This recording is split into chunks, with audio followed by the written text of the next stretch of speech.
So, talked a little bit about why it is that I'm doing the videos, and other than the fact that they're just fun to make, um, touched on how kind of felt like I wanted to pass some stuff down to the newer gamers and some people who've been at it for a while, just to get another opinion from outside. So, on to what I was going to talk about in this particular video, and really wanted to touch on a subject that I run into a lot because I'm picky. Is player character races that you may not necessarily be a fan of, or you don't want to include in your particular setting. So, I guess the first question to really ask is, if your players want to play a particular race, is there a good reason why not? Besides, I don't have them in my campaign setting, do you have a really good reason why there is not something that could fit that role? And if not, then A, why not just let them play it and find a way to put it into your campaign setting? They can always be from over there, or, the last of a lost race or whatever. But for the most part, there's always a way to work them in, especially if you have a pretty open world. Now, the other thing is, too, is if you don't want to just include the race that you hate, or that race that just you never thought about putting in your world, or that new race that came out that seems suddenly just to appear out of nowhere. For me, that's Tieflings and Dragonborn.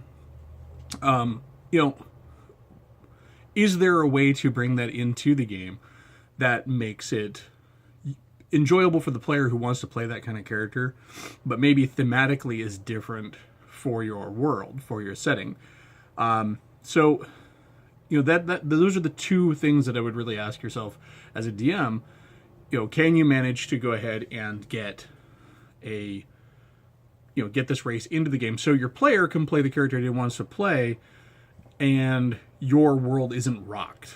If you've never had halflings in your world and suddenly somebody wants to play a halfling, then you've got to figure out where have all the halflings been hiding all along. And there are certainly ways to do that. And it really isn't going to break your campaign world in too many cases. But there are a couple other ways to do that as well. So first off, let's talk about how to fit them in. So if somebody comes in and says, hey, I want to play this race, and you don't already have them written in, or even have gone so far as to have written them out, unless it's thematically just wrong for the setting, and then you can have a talk as a mature DM to hopefully a mature player about that. But at that point, start thinking about the geography of your world, the history of your world, and is there a place in your world where these things could have been hiding? In The Lord of the Rings, outside of the Shire, hobbits really weren't a thing. Nobody really knew about hobbits. So if you had, I'm sure they'd heard about them from time to time, but for the most part, the way it's carried on is there's sort of a reasonable suggestion there that unless you lived around the Shire, most of the world didn't even know what a halfling or a hobbit was. So could it be that in your campaign setting, hobbits or halflings here have been tucked away in some strange corner of the world, on the other side of that forest that really nobody in your civilized setting goes through? Or are they, have they been cut off from the rest of society? Maybe halflings in your setting live on some island somewhere, and the player here is like one of the first of his kind to make it across the sea to the mainland. But the geography is certainly a really good and easy way to separate to find a way to put in those races that you may not have thought about before, or that you just flat out didn't want in your campaign. For me, gnomes and halflings. So, the other thing to consider too is the history of your setting. So maybe these races did exist, but have ceased to exist or were thought gone. And in that case, you are looking at a situation where the player character represents perhaps a lost tribe, or the return of. How cool would that be as a player character to have the DM go, okay, I just want you to know, you're going to make a halfling, but you are one of the last of your kind. And there are examples of this too, in fantasy fiction and stuff, and that could be fun because that first of all, it gives a good background element. It makes the player's character special, and without giving him anything special. You're not giving him a magic sword, or you're not giving him any special power, but his identity alone is going to make him much more interesting and unique, just for that. And you're really not giving him anything that's going to make him stick out over the rest of the players. In fact, you may be, depending on the background elements there, you may be setting up some sort of a hassle for that player, but in a good way, in a good fantasy way. Your halfling, who has supposedly been gone from the world, maybe wiped out, from the world, is suddenly seen by the king's men. How are they going to react? If the halflings are gone for a reason and they see a halfling, what does this mean to the world? So that's a cool option there, is just to kind of say, hey, what is it that has to happen for this race to reappear? And so, certainly the history of your setting is something to take into account.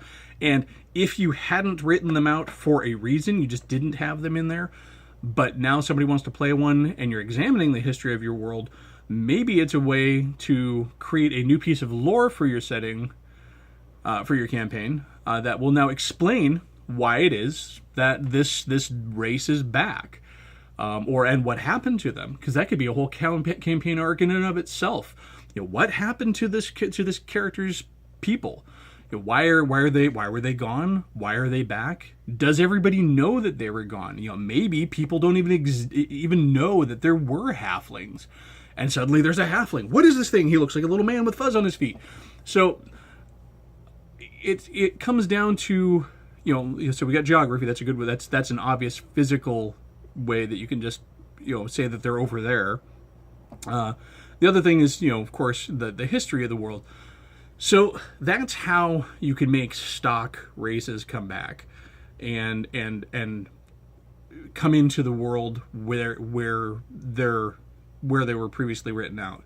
And another thing that comes up, though, when dealing with getting rid of races from a game is you are kind of messing with a blend that's worked into D&D.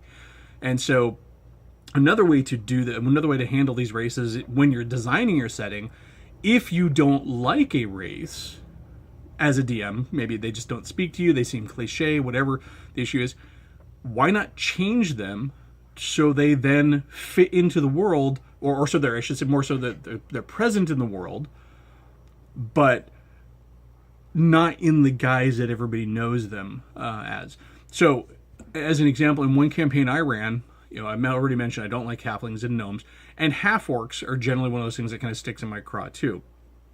So I made a campaign setting once, fortunately never got to run it, but I did make a campaign setting once where I decided that half-orcs were not going to be a thing. Orcs and men couldn't crossbreed. And half-orcs are one of those kind of those the holdovers, one of those shades of Tolkien that that just kind of blended their way into Dungeons and Dragons. So I decided that the half-orcs were now going to be replaced thematically by a race descended from giants. They were men. They were descended from giants. This is before things like Goliaths were written into the game. So when Goliath showed up, I'm like, okay, well, you can just, pull out half-orcs and insert Goliaths, and you have that big UG for the player to play. Because the guys who play half-orcs are generally the guys who want to play just the brute character. But in this case, I had decided that this race called the Halfgear, which is more of a Norsey type name, that they were these descendants of giants, and they were what was going to stand in for half-orcs. Stat-wise, they were identical to half-orcs. I may have got rid of their dark vision and replaced it with something else, but really they were just a reskinned half-orc. And at the same time, I decided that I wanted to do something really different for halflings and gnomes. And so what I decided I was going to do is there's just too many mannish races around, so everything is kind of a variation on men. So I decided that halflings and gnomes were now going to be replaced by anthropomorphic animals, not in any kind of weird way, but just kind of in the kind of the Red Wall, Rats of Nim kind of way, but humanoid in size. So the same size as they would have been before, they're just now humanoid animals, and so halflings were replaced by kind of home-bodied mice, sort of dormouse type characters, and they were now the replacement for the halflings. And then I did for gnomes, they were replaced by hedgehog men, and I kind of wanted, gnomes are always kind of depicted in classical gnomes are kind of these foresty type characters, and so hedgehogs was a good blend for them. And so hedgehogs and these hedgehog men, I used Hurgens, which is an old monster from back in the AD&D days. I used them as now a player race. Just use the stats for gnome, and it escapes me what I ended up calling the mouse men at that point. And I even set up some lore for the world, kind of like I did with the half orcs, where instead of being half orcs with half gear, they were descended from giants. Instead of being a blend of orc and man, the mice and the Hurgens were the last of the ancient animal races, back when all animals walked and talked and were humanoid, kind of but these two, for whatever reason, they had maintained their existence as humanoids. So reskinning is another thing to consider when you're making a campaign setting. And the advantage to reskinning is you're not removing character options as far as stats. Every race brings into the game certain blend of stats and abilities that can be useful. Not that you're ever going to have all of them in a party unless you have a gigantic party, but it does allow for those options. So now the things that make halflings are still there. The things that make gnomes are still there, and the things that make half orcs are still there. So there's still that advantage, and you haven't removed anything from the mix of potential races. So reskinning is a good way to go about doing that, and I'm doing that in my most recent campaign, in the Aerolith campaign that I've been using as the title for this series of videos, because that's what inspired me to start doing videos, that and Matt Colville. In Aerolith, gnomes and dwarves are not a separate species.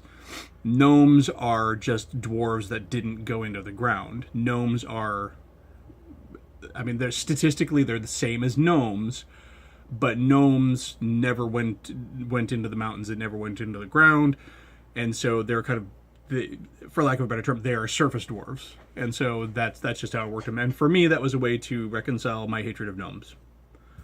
Because when I think of gnomes, just to explain that for a moment, when I think of gnomes, I always think of my childhood and how I loved the red pointy hat, 3 inches tall, David the Gnome type of characters, and the classic Gnomes book.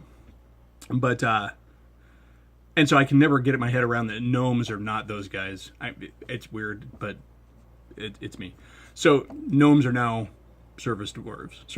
Halflings are still there. I have them in the setting because in the Aerolith campaign, I wanted to make sure that one of the rules I set for myself is anything that was in the player's handbook, I wanted to put in there. I'm not quite sure where Dragonborn fit into the world, but I've got a place for them if somebody decides that they want to make one.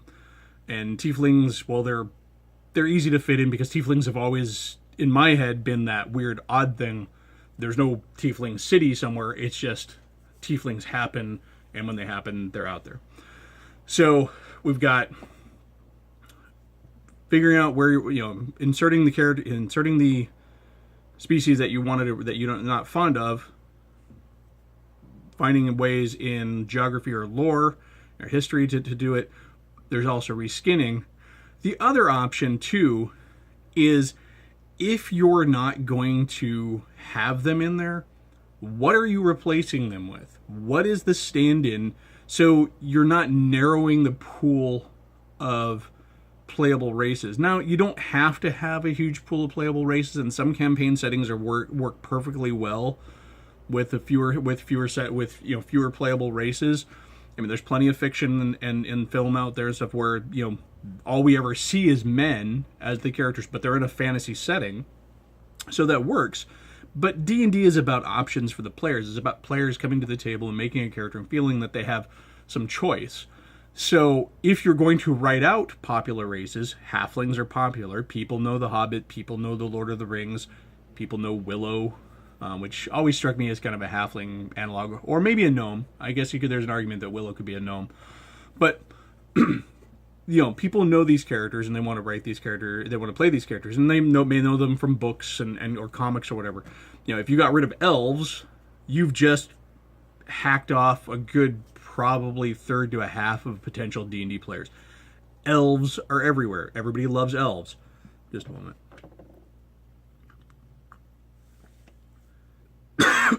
Excuse me. All right. So if you're going to get rid of the race, what are you going to replace it with? You need to have those options available. So one way is to expand the options from another race. So if you get rid of halflings and gnomes, and we're going to keep harping on halflings and gnomes because they're the ones that always stick out to me. But if you're going to get rid of halflings and gnomes, what do you have in their place? Do you have, and like I said, one way would be to expand on existing races. You can say, it's easy to expand on elves. I think Dragonlance did this pretty well, where they had all of the familiar races. And actually, it's worth stopping for a moment to mention Dragonlance, because Dragonlance, I think, is one of the first cases in D&D history for an official setting where they really tinkered with the stock races. You had dwarves and you had elves, but the elves weren't wood elves and high elves and gray elves like we knew from Greyhawk. They had other names like Kaganesti and Darganesti and Qualinesti and Sylvanesti. And while they were all kind of the same thing, they had their own variation, their own variant spin. But where we really saw some variation is halflings were now Kender, and they were different. They still fit the role thematically, but story-wise, they were really different. I mean, or I should say, they fit the role rules-wise that halflings always did, but they were different. Kender were not halflings. And up until Dragonlance, I can't remember any reference to gnomes being inventors and tinkers. Something that was evidently profound enough to where in products for years after second edition and onto 3.5 and all that, we would see gnomes depicted as tinkers. Gnomes, for me, in AD&D, back in AD&D before Dragonlance, were, they were the illusionists, the gnome illusionist, and so, but Dragonlance really stepped in, and if you're not familiar with Dragonlance, they're definitely worth picking up. If you can get hold of the old adventures, they're really well done, cool maps, lots of story. It's kind of on rails, but you don't care because it's so full and detailed. But, yeah, that was a good example of retheming existing races to make them fit a setting and make it feel different. So back to what I was saying, though. If you're going to get, if you're going to remove races, you need to replace them with something.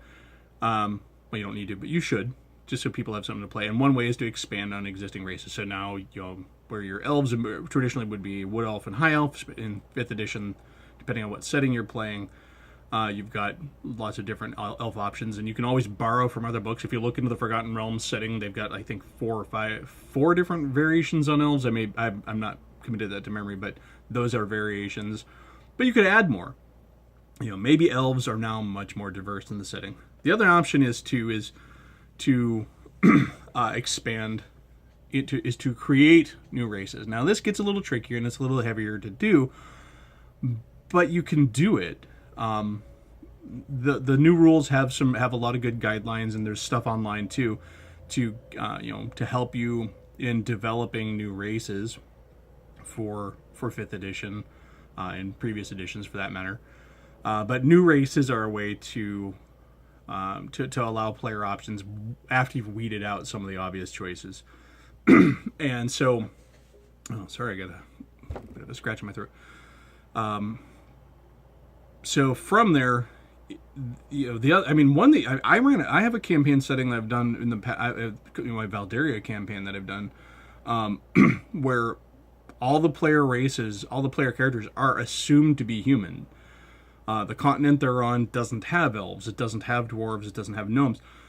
It doesn't have any of those. But what it does, what I have done is I've gone through and written up each of the regional, each of the human regions as a different player race. With the new 5th edition human rules, it's kind of easy to do that because they've either got the option for having +1 in every stat, or now it's like the feat and a proficiency and then +1 in 2 stats. You can easily work with those to write in regional variants, and that kind of harkens back to things like with Conan, where each region has its thing that it's known for. Cimmerians are stout barbarian folk, and the people of Zamora are so. I'm a little shaky on my Conan, but so what you can do is you can go ahead and create humans that are regionally different but play like a different race. And it's even possible to mix it up. You could have, if you don't want to have a character who has those regional distinctions, you just want to kind of make a more generic character, use the standard human rules, +1 in every attribute. If you want to be, in the case of Valdyria, let's say you want to be a Karavosan, well, then you're going to use those particular variations. If you're from Valdyria proper, which is the center of the empire in that setting, you're going to have a certain set of skills and traits that you're known for, but that's not going to be the same all around the empire that you're from. So variant races and new races is a way to go to fill in those blanks. Really, when you're making a campaign world, there's nothing saying that you have to fill in those blanks. There's nothing saying you have to include characters. Just understand that if you're going to remove stuff from the basic rules, you need to make sure that your players know up front that you're doing this and that they know what their options are. Because nothing's going to get more frustrating than having them look through the player's handbook, especially with newer players, looking through the player's handbook, falling in love with something, and then being told that they can't play it. So being flexible and finding a way to work them in, even though you had maybe written them out, is always the best thing. If you can make it work, all the better. But if not, at least be upfront with it. I mean, really, at the end, you're just trying to make sure everybody has a character option that they really appreciate and that they can get into. And if somebody feels like they've been shoehorned into a character role that they didn't really want to play because it was what was left, they're not going to have as much fun. And you want them to have fun. You want them to enjoy playing their character, because the longer we play, the better the game gets, in most cases. Sometimes it drags on, and at that point you can take a break. But campaigns benefit over time. And so the best way to keep a campaign going is to make sure that the players are engaged and that you as in the DM are. And part of that, one of the biggest parts of that starts at their character, who it is. I work with a lot of front loading when I'm helping my players make their characters. And I say that I help my players make their characters, not that I tell them what to make, but I listen to what they have to say, and then I work with them to try and make it fit in. I mean, because especially considering I run a lot of custom campaign settings. When I do run D&D, I'd never run a boxed campaign since Greyhawk, and I think I dabbled in Ravenloft and Dark Sun at one point. But for the most part, it's been custom campaigns. So there's no way that the players can know the world to the same degree I have, because they don't have time to generally read all the all the material that might be there, and really I don't have the time to write an entire guidebook to the campaign settings that I'm running, because I got a family and I got a job. That's not facetious. That's the truth. I have other things and other hobbies and other responsibilities that I really can't spend all that much time writing everything up. Now I do write a lot, but even still, I can't expect every player to memorize that stuff and commit to it before they come to the table. So really know what your players are going to want, and work with your players to make sure that they have the characters they want. And one of the things that's really going to affect that is what races are available. So try to make races fit. If you can't, try to come up with substitutions. And then if you can't do that, at least make sure that you're absolutely clear what it is that you're omitting from your campaign, why it's omitted, and try to figure out with that player what fits their idea, what in your world fits their idea for their character. Because maybe a halfling isn't there. You can't reconcile it. The halfling's never going to be there. So what is there that would give them the same play style? What is it that they can make, that will fit the role? Maybe, instead of a wise, halfling rogue, they're going to play a little person. Maybe they're going to play a human who has, dwarfism, or whatever congenital condition, or that makes him small. Think of Tyrion in Game of Thrones. Tyrion is not a dwarf in the classic fantasy sense, but he fits sort of that role anyways. I mean, if somebody wanted to play a dwarf or a halfling or a gnome in a campaign that doesn't have them, why can't they play a Tyrion character? Or some other reasonably explained one-off solution. So, and that could be a very cool thing. So again, there are plenty of options, and certainly mine aren't always going to be the best. And my garage heater is kicking in, so it's probably a good time to close down this particular video. But consider why your races are gone, and if you can find a way to put them in there, make sure that they're there. Work with it if you can. Geography, history, things like that. Alternatives, and then just flat out, stay flexible. Enjoy your game. Everybody else will enjoy the game. Just make sure everybody's having fun. All right, that's it. Have a good one.